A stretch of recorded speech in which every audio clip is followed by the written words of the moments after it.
सब सुन रहल छी एपी प्रोडक्शन के प्रस्तुति।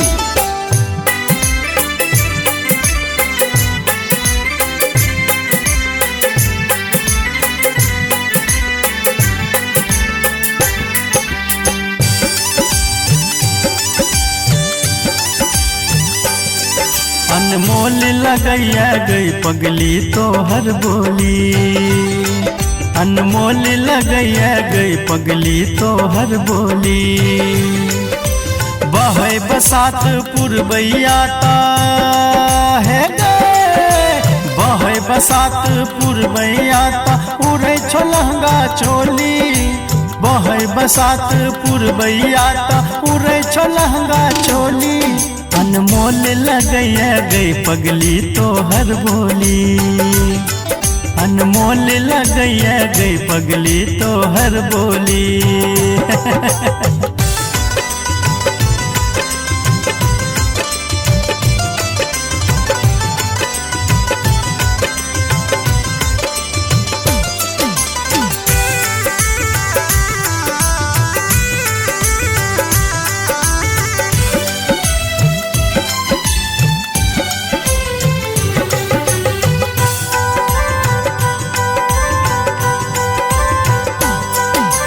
गाम घर आ गली मोहल्ला चर्चा तोरे होइ छो। गाम घर आ गली मोहल्ला चर्चा तोरे होइ छो। जिला जवार में टॉप रैंक छो हे गे, जिला जवार में टॉप रैंक छो। चले छो सौसे गोली, जिला जवार में टॉप रैंक छो। चले छो सौसे गोली। अनमोल लगैया गई पगली तोहर बोली, अनमोल लगैया गई पगली तोहर बोली।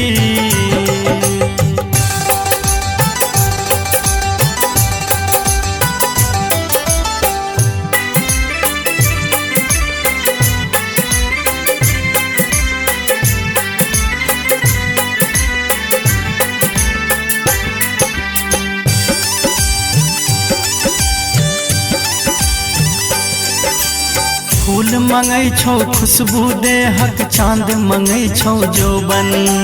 फूल मंगै छौ खुशबू देहक, चांद मंगै छौ जोबन।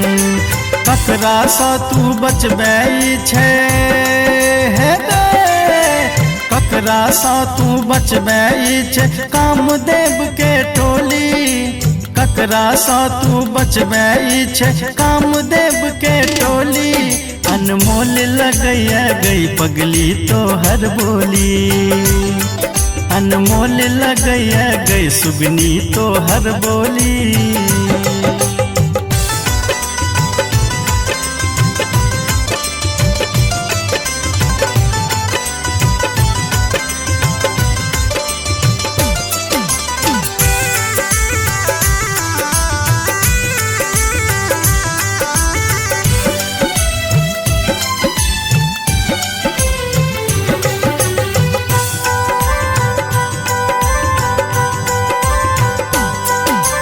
हम छी पागल प्रेमी तोहर जीवन साथी बनेबो।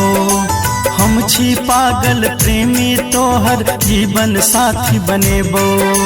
तू मगरूर बनै चाह जते हे गे, तू मगरूर बनै चाह जते उठा कानबो डोली।